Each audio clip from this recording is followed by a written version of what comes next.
Bonjour Samuel, le boss veut te voir dans son bureau rapidement et honnêtement ça ne s'annonce pas très bien pour toi. D'accord, merci, j'y vais de ce pas. Samuel, après avoir revu l'effectif du personnel à la baisse, nous sommes obligés de nous séparer de toi. Ce n'est pas une décision facile, mais elle est définitive.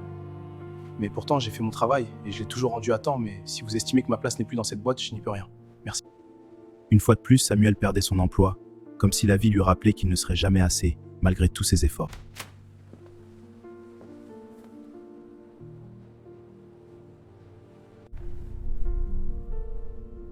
Marie! Qu'est-ce qui se passe? Pourquoi tes valises sont à l'entrée de l'appartement? Je vais partir quelque temps chez ma sœur. Je n'en peux plus de cette vie. Il n'y a rien qui marche pour toi. Tout ce que tu touches se transforme en malédiction. Je suis épuisée. Aucun travail, aucune entreprise, rien n'est stable avec toi. Commence à m'oublier, je ne suis pas sûre de revenir. Marie. Marie, tu ne peux pas partir maintenant et me laisser comme ça.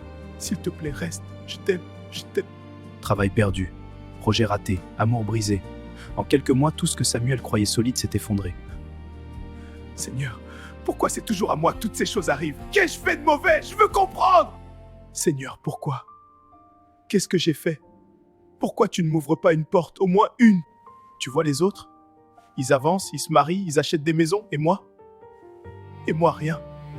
Miracle, prospérité, destinée transformée, c'est pour vous ce soir. Si vous croyez, vous allez recevoir. Toi qui regardes cet écran, ta vie est bloquée. Dieu veut te donner la puissance qui brise les limitations. Certaines personnes qui écoutent cet enseignement doivent venir ici physiquement. Il y a des choses que Dieu ne te donnera qu'en face à face. Si tu sens que je parle de toi et que ta vie est compliquée, écris-nous. Obéis vite et réserve ta place. Passez et votre vie sera transformée. Croyez et recevez. Pour un rendez-vous spirituel, contactez-nous rapidement, nos équipes sont là pour vous accompagner. N'oubliez pas d'envoyer vos dîmes et vos offrandes pour bénir l'œuvre du prophète. C'est en semant dans cette onction que votre miracle se déclenche. Il a l'air très intéressant ce prophète Arthur, je vais lui écrire.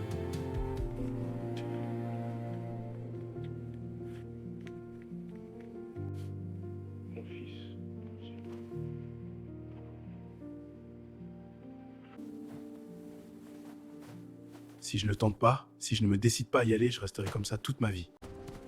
Dans sa tête, il y allait parce qu'il cherchait Dieu. En réalité, ce qu'il ne savait pas, c'est qu'il marchait vers un piège soigneusement décoré de versets bibliques et de promesses. Il savait que partir signifiait tout risquer. Mais rester signifiait continuer à échouer. Bonjour maman, je t'appelle juste pour t'informer de mon déplacement. Je dois aller rencontrer ce prophète Arthur. Ma vie doit vraiment changer. Tu es sûr de toi, Samuel? Tu ne connais même pas vraiment ce prophète et tu te déplaces déjà pour aller le rencontrer. On entend trop d'histoires bizarres. Oui, je sais que je ne le connais pas encore, maman, mais de ce que j'ai vu, c'est quelqu'un de bien. Et puis ici, je tourne en rond. Là-bas, peut-être que tout va enfin changer s'il me fait des impositions de main. Fais-moi confiance. Il y a trop de bons retours le concernant. Tout ce qui parle de Dieu n'est pas forcément de Dieu, mon fils. Promets-moi au moins d'être très prudent et de ne pas accepter n'importe quoi. Je te le promets, maman. Bon, je vais te laisser, je dois y aller, on va embarquer. Je te fais de gros bisous. Je t'aime, maman. À bientôt. Elle sentait confusément qu'il partait vers quelque chose de dangereux. Mais elle ne savait pas mettre des mots dessus. Son cœur de mère était inquiet. Il quittait son pays. Pour lui, ce voyage n'était pas des vacances. C'était un pari. Tout changer ou se perdre complètement. Personne ne l'obligeait à avancer. Aucun démon ne le poussait physiquement. Ce jour-là, son propre désir fut la seule force dont les ténèbres avaient besoin.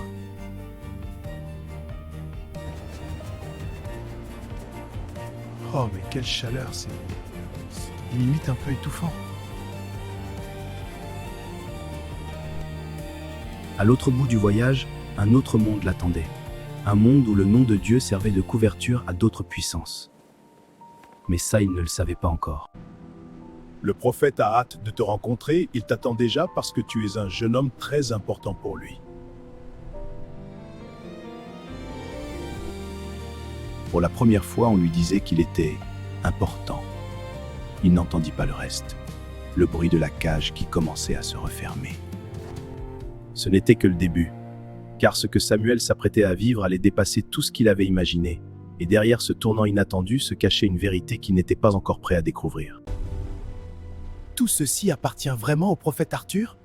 Tu n'as encore rien vu, Samuel. Tu verras le dimanche. C'est un océan humain. Dieu utilise son serviteur puissamment.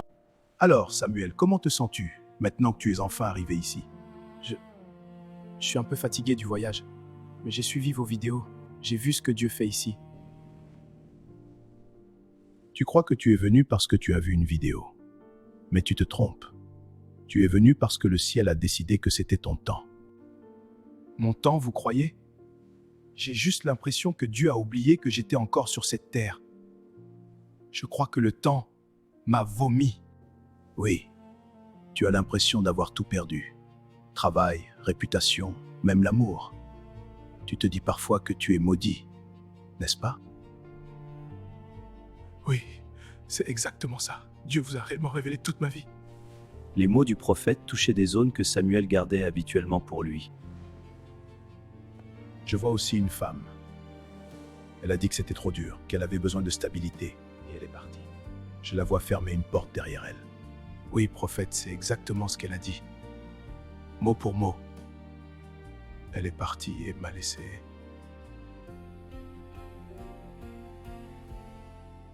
Je vois aussi des nuits. Beaucoup de nuits. Toi, à genoux, la Bible devant toi, tu demandes pourquoi les autres et pas moi. Qu'est-ce que j'ai fait, Seigneur? Vous étiez avec moi ou quoi? Vous m'avez entendu prier? Vous dites réellement tout ce par quoi je suis passé?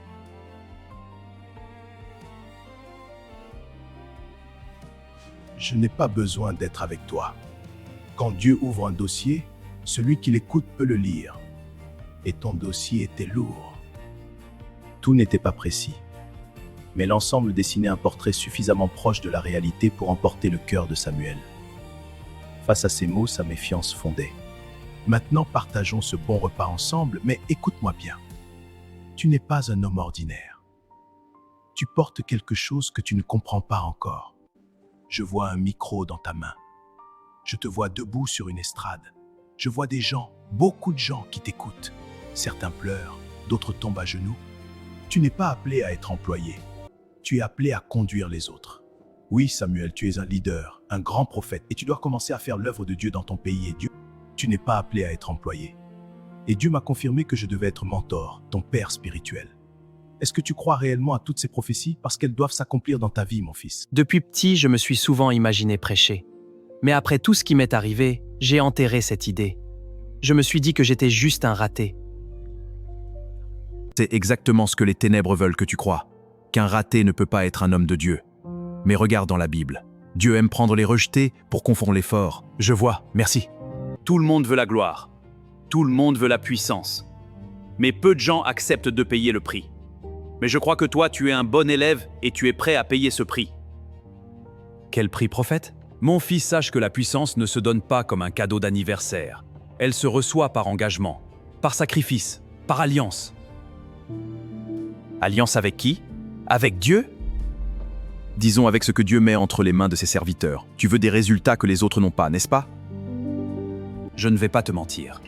À partir du moment où tu entres dans certaines dimensions, ta vie ne t'appartient plus totalement. Tu deviens un instrument, un canal. Je comprends. Tu sais, tu peux aussi refuser. Dieu ne force personne. Mais alors, tu retourneras à ta vie. Tes licenciements, tes factures, tes nuits à pleurer en secret. La manière dont le prophète lui parlait ne laissait pratiquement aucune issue. D'un côté, la misère connue. De l'autre, une promesse de grandeur enveloppée de mystère. Je ne veux plus de cette vie.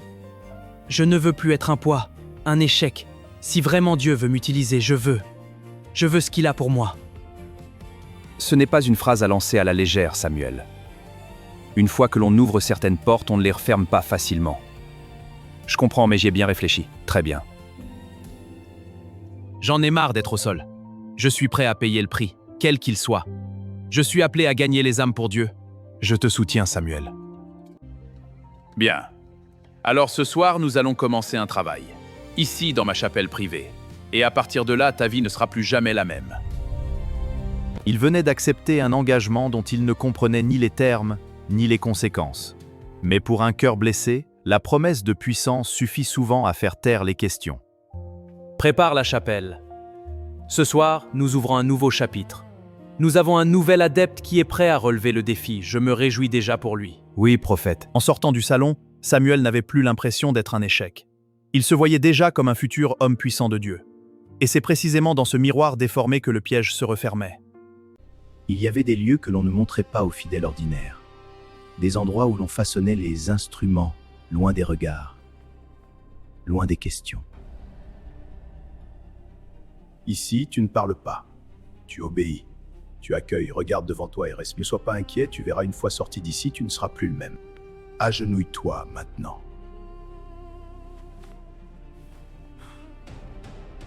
Tout est ok, nous pouvons maintenant commencer notre travail.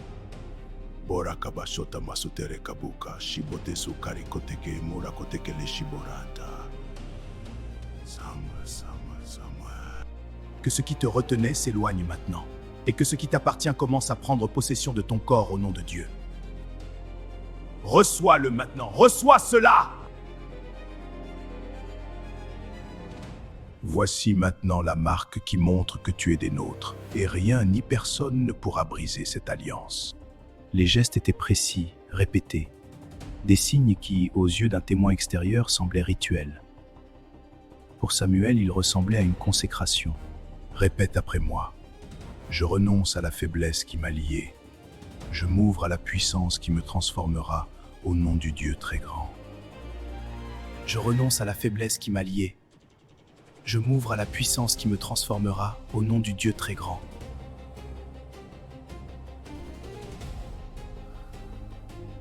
Il répétait les paroles sans en peser chaque mot.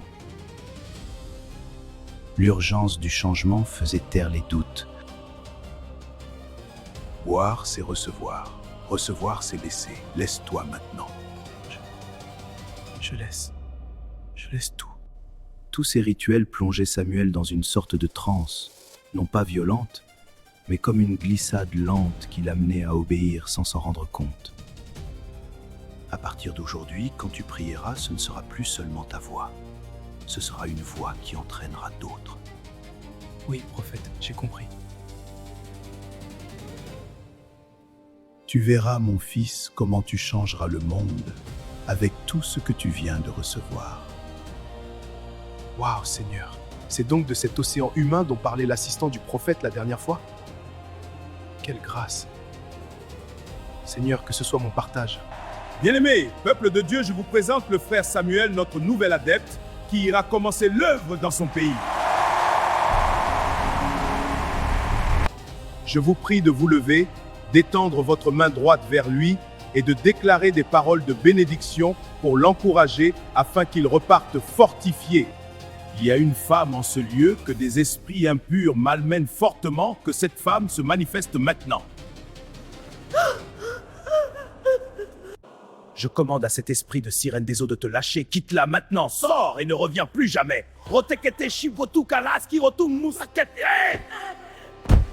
Oui. Vous voyez comment ces esprits mauvais malmènent les enfants de Dieu. Nous devons tous les neutraliser. Dites Amen. Que cette onction me localise et que j'arrive aussi à la dimension du prophète, c'est trop glorieux.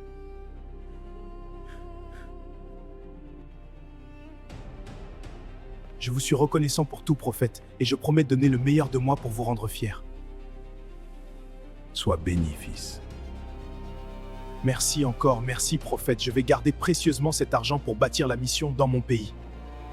Va en paix, fils. Samuel retournait dans son pays le cœur rempli de joie, croyant qu'il avait reçu une onction qui venait tout droit du ciel. Il croyait être rempli du Saint-Esprit, mais il ne savait pas ce qui l'attendait. Maman, tu m'as manqué. Samuel, mon fils, tu es là. Enfin, gloire à Dieu. Alors, là-bas, c'était comment? J'ai fait mes petites recherches et j'ai entendu dire que ce prophète-là, il est dangereux. Mais tu sais que ta mère que je suis reste toujours prudente, non? Ce que j'ai vécu là-bas, ce n'est pas pour tout le monde. Disons seulement que Dieu m'a ouvert les yeux sur beaucoup des choses. Et tu vas voir ton fils devenir un grand prophète international, maman. Samuel, oh. L'important, c'est que tu sois revenu vivant. On priera pour que Dieu t'éclaire davantage. Ne sois pas aussi trop sûr de toi comme ça, mon garçon. Maman, je suis revenu avec une onction nouvelle, hein. Donc ne commence pas à casser mon mood, s'il te plaît. Toi-même, tu commenceras bientôt à m'appeler prophète Samuel. Zambé Ouama, aide mon fils. Très vite, le salon devint plus qu'un lieu de vie. Il devint le laboratoire de son nouveau ministère. Et il commençait à avoir quelques adeptes. Je ne suis pas revenu pour reprendre un travail comme si de rien n'était. Je suis revenu avec une mission. Dieu m'a parlé de ce quartier, de cette ville, de vous. Samuel, ça nous fait plaisir de te voir parler avec assurance. Ce n'est pas de l'assurance, maman Jeanne. C'est l'onction. Et l'onction change un homme. Levez-vous. Fermez les yeux. Je ne vais pas juste vous parler de Dieu. Je vais vous faire sentir ce que Dieu peut faire. Les gestes qu'il avait vus chez le prophète Arthur, il les reproduisait presque à l'identique. Et les mêmes effets commençaient à se manifester. Ce n'est que le début. Dieu va faire de grandes choses ici. Je le vois déjà. Et vous le verrez aussi. Vous serez surpris. Frère Samuel, tu ne peux pas continuer comme ça dans un salon. Ce que tu as en toi là, il faut une vraie salle. Les gens vont venir nombreux et ce sera grandiose. Oui, et puis, tu devrais faire des affiches. On connaît des gens pour ça. Tu dois te présenter comme prophète maintenant. Il imaginait juste les gens l'appeler prophète autrefois. Maintenant, il se réjouit car le rêve devient réalité. L'idée s'installa véritablement en quelques secondes dans son esprit et ne le quitta plus. C'est Dieu qui élève, pas les titres. Mais si Dieu veut que l'œuvre grandisse... Bonjour les offrandes et les dîmes des fidèles. Ce qui avait commencé dans un salon se transforma rapidement en centre spirituel. Un nom accrocheur, une salle, quelques chaises en plus, et beaucoup de promesses. Qui t'a dit que ton histoire était finie? Je suis venu te dire ce matin que Dieu n'a pas encore écrit la dernière page de ton histoire! Ici, nous ne sommes pas une église de tradition. Nous sommes un centre de destinée. Si tu es ici aujourd'hui, c'est que quelque chose en toi refuse de rester bloqué. Chaque phrase visait une émotion, la honte, la frustration, le désir de revanche. C'était une prédication, mais aussi un marketing spirituel. J'annonce par l'esprit, avant la fin de cette année, certains d'entre vous auront des promotions, des mariages, des maisons qu'on ne peut pas imaginer. Si tu crois, saute et crie, c'est ma saison! Quand une parole prophétique te touche, tu ne restes pas spectateur, tu ne restes pas assis. Tu réponds. Tu sèmes. Tu mets ton amen dans la dimension spirituelle. Prends ton offrande, ton sacrifice. Viens le poser devant Dieu. La frontière entre foi et business devenait de plus en plus floue. Mais peu de gens ce jour-là étaient prêts à la voir. Ils étaient trop occupés à espérer. Que Dieu t'honore comme tu viens de l'honorer. Reste à la fin, je veux prier spécialement pour toi. Prophète, c'est juste waouh, quelle récolte glorieuse. Pour une première réunion, c'est énorme. Tu sais, mon fils, quand la grâce parle, les gens répondent, et ce n'est que le début. Il se voyait comme un raté. Ce soir-là, le reflet lui renvoyait l'image d'un homme de Dieu puissant. Entre les deux, la différence était moins spirituelle que ce qu'il croyait. Tu vois, tu n'es plus le Samuel qu'on humiliait. Maintenant, les gens t'attendent. Ils dépendent de toi, ils ont besoin de toi. Cette phrase « ils ont besoin de toi » deviendrait rapidement l'une des plus dangereuses de sa nouvelle vie, celle qui, sous des airs rassurants, l'entraînerait peu à peu dans quelque chose de bien plus sombre qu'il ne l'avait imaginé. Shalom, prophète. Depuis que je viens ici, je dors mieux. Mais je sens encore quelque chose qui me bloque, surtout dans les relations. J'ai très peur des hommes. C'est normal, ma fille Christelle. Avec tout ce que tu as vécu, l'âme garde des cicatrices. Mais Dieu veut te restaurer totalement. Est-ce que tu le crois? Oui, prophète, je crois parce que Dieu demeure fidèle et il ne me laissera pas. Certaines délivrances ne se font pas en public, ce serait trop violent. Il faut des moments plus intimes, plus ciblés. Tu comprends? Oui, je comprends. Ô Seigneur, mets la douceur dans ses paroles, la lumière dans son cœur, et si nos chemins doivent se rejoindre, fais naître entre nous un lien sincère, pur et rempli de paix.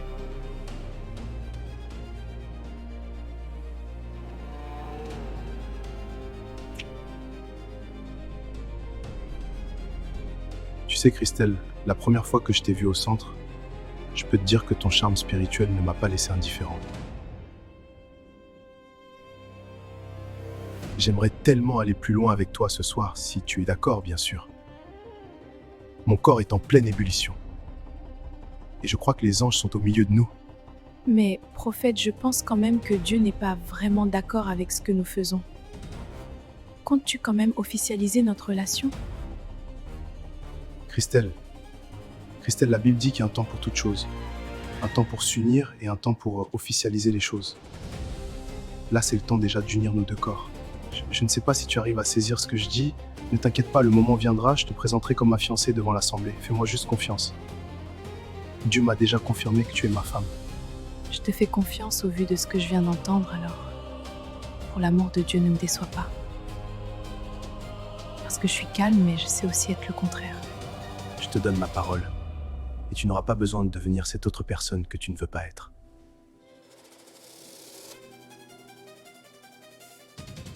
Ici, je ne suis pas seulement votre pasteur. Je suis votre père spirituel. Un père ne se discute pas. On peut ne pas comprendre tout de suite, mais on obéit d'abord.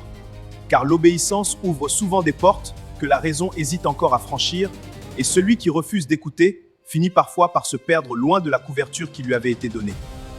Est-ce que le volume est bon pour toi, mon frère, pour toi, ma sœur, ce soir? Si tu es d'accord, donne-moi un bon amen. Ceux qui restent avec moi verront des choses que d'autres ne verront jamais. Mais ceux qui se lèveront contre moi se lèveront aussi contre ce que Dieu fait. Sans m'en rendre compte, je confondais déjà ma propre personne avec l'œuvre de Dieu. C'est à ce moment-là que mon histoire cessa d'être seulement tragique, pour commencer à devenir dangereuse. En quelques mois, mon langage avait changé. Je parlais moins de Dieu et plus de moi en tant que grand prophète. Si toi aussi tu aimes les histoires partagées sur cette page, abonne-toi maintenant et ne rate surtout pas la suite des épisodes. Tu es richement béni.